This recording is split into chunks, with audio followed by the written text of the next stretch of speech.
knew who was responsible. In fact, she kept the details as private as possible. She kept it simple. She had been in a bad car accident when she was 11, and it had left permanent scarring. The end. "Are you sure?" Cassie asked, busying herself starting to brew coffee. "Yes," she said. "I'm sure. Also, Cassie, you don't need to make me coffee. That's what you do all day."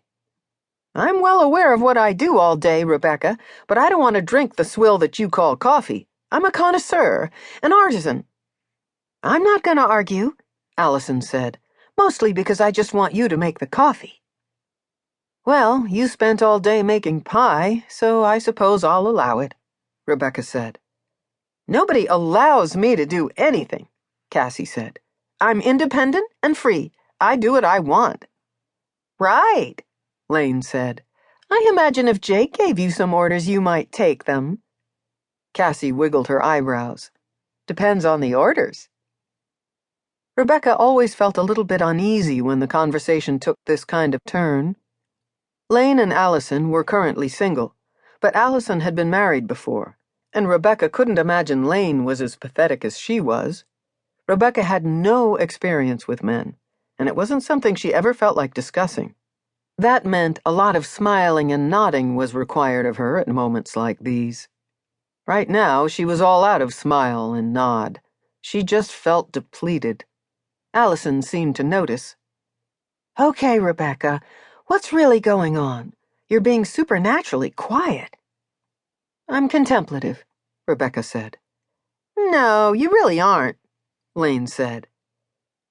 She let out a long, slow breath, using the opportunity to try and think of a very vague way to disclose what had happened today without giving too much away. "I just had kind of an unexpected brush with the past." Lane snorted. "There's small towns for you. Your past is basically your present because nobody ever leaves." "Thank God my past left town to keep Sheriff Garrett from breathing down his neck," Allison said, referencing her hideous ex. Not that kind of past. Though Rebecca thought as soon as she spoke those words that she probably should have let the group think it was an ex. Allison arched a brow. "Intriguing." "No, it isn't. I had an encounter with the man who caused my accident when I was a kid." There. That wasn't so bad. She'd said it. Then she began to reevaluate her not-so-bad assessment. Her three friends were looking at her with very wide eyes. "He came into the store." "You actually know who caused your accident?" Allison asked. "Yes," she responded. All her friends knew was that she had been in a bad accident that had left scars. And of course that was bad enough. But there was more to it. More that she had never really wanted to talk about with anyone else. And now was no exception. "What did you do?" Lane asked. "I kicked his ass out," Rebecca responded. "Did you call Jonathan?" Cassie asked. "No, and I'm not going to tell him, because the last thing I need is for my older brother to end up in jail because he killed someone. And trust me, if Jonathan had any idea that this guy was back in town, he would get himself locked up for homicide." Rebecca was only a little bit sure she was exaggerating. "Do you want me to call Finn? He can come down and hang out by the store, look menacing or whatever," Lane said, referencing her friend Finn Donnelly. Though she wasn't entirely sure the cranky rancher would refer to Lane as a friend.